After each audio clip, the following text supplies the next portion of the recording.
Je vous en prie. Je vous remercie. Je vais essayer d'être brève. Même s'il faut reconnaître que ce rapport, seulement soumis à débat, est important tant la question du personnel est prégnante. On le voit dans le cas du compte administratif et du rapport de la Cour des comptes qui a fait la une des journaux dans la semaine. Il faut donc avoir une photographie conforme à la réalité si on veut maîtriser le chapitre 012. Justement, il faut avant tout se mettre d'accord sur les chiffres. On lit dans le rapport social unique que la collectivité de Corse compte 4 520 agents, dont 3 984 sont des fonctionnaires, des chiffres qui divergent avec ceux du compte administratif, où l'état des effectifs alignait 4 308 agents. Il y a une différence d'un peu plus de 220 agents. Je suppose qu'il y a une explication. Peut-être que les emplois non permanents sont comptabilisés d'un côté, pas de l'autre. Peut-être que le chiffre se base aussi sur les équivalents temps plein et l'autre non. Quoi qu'il en soit, nous souhaitons avoir précisément en équivalent temps plein le nombre d'agents titulaires et non titulaires, permanents et non permanents. J'en reviens au document. 88% des agents sont fonctionnaires, ce qui est supérieur à la moyenne nationale des régions et des départements. La féminisation est en hausse, c'est bien, mais elle reste plus basse que la moyenne nationale et départementale. La moitié des contractuels sont des agents de la catégorie A, 61% de femmes. C'est assez identique aux fonctionnaires.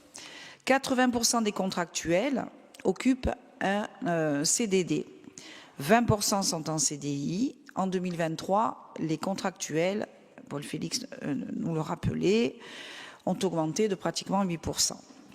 Alors, parmi les agents au 31 décembre 2023, 116 fonctionnaires ont été titularisés, 2 agents une prorogation de stage et 95 contractuels ont été stagiairisés dans l'année. Le rapport nous dit aussi que la principale cause de départ chez les fonctionnaires est le départ à la retraite de 60%, ça c'est logique. Et en page 23, on peut lire qu'il y a eu en 2023 241 départs, 120 pour les fonctionnaires, 121 pour les contractuels. C'est énorme, c'est supérieur aux années antérieures, mais je pense qu'ils sont forcément remplacés puisqu'en nombre d'agents, on est toujours au même chiffre que lors de la fusion. Vos arguments de l'époque, Président, entre 2015 et 2017, reposaient sur l'objectif de tomber en dessous des 4 000 agents. Mais vous m'avez expliqué qu'il fallait monter en compétences. Je pense que ça sera une des explications de ce nombre d'agents. Je voudrais aussi revenir sur l'absentéisme. On note que dans la catégorie C, elle est plus impactée par l'absentéisme médical. Les 2 tiers sont âgés de plus de 50 ans. Le taux d'absentéisme tourne autour des 10% et les fonctionnaires le sont bien davantage que les contractuels. En page 46, on peut lire que l'absentéisme à la collectivité de Corse est 4 points au-dessus de la moyenne nationale. D'ailleurs, il est plus important en 2023, alors qu'en 2020-2021, il y avait les années Covid, donc avec un gros impact par rapport à la maladie. Et en 2023, cet absentéisme est bien plus important. Alors cela nous interpelle. Est-ce que les agents se sentent bien dans l'institution? Est-ce qu'il y a un malaise, un problème?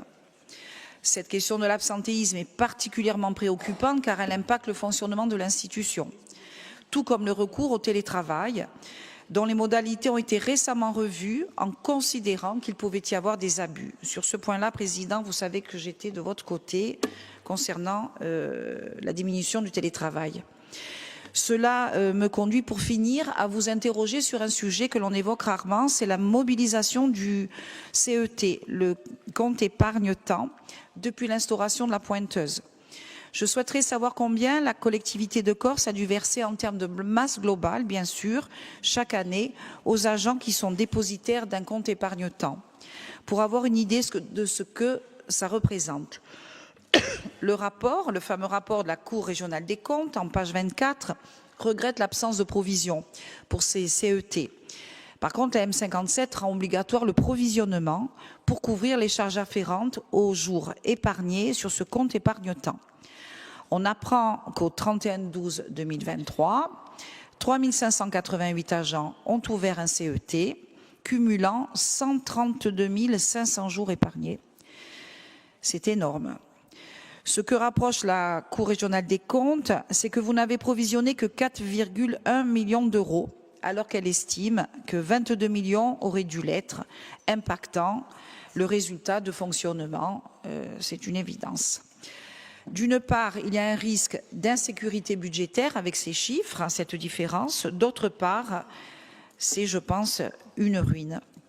Nous avons besoin de comprendre en disposant des montants versés au titre du compte épargne-temps par exercice comptable. Voilà ce que je voulais préciser. Je vous remercie, Président, pour la présentation de ce rapport.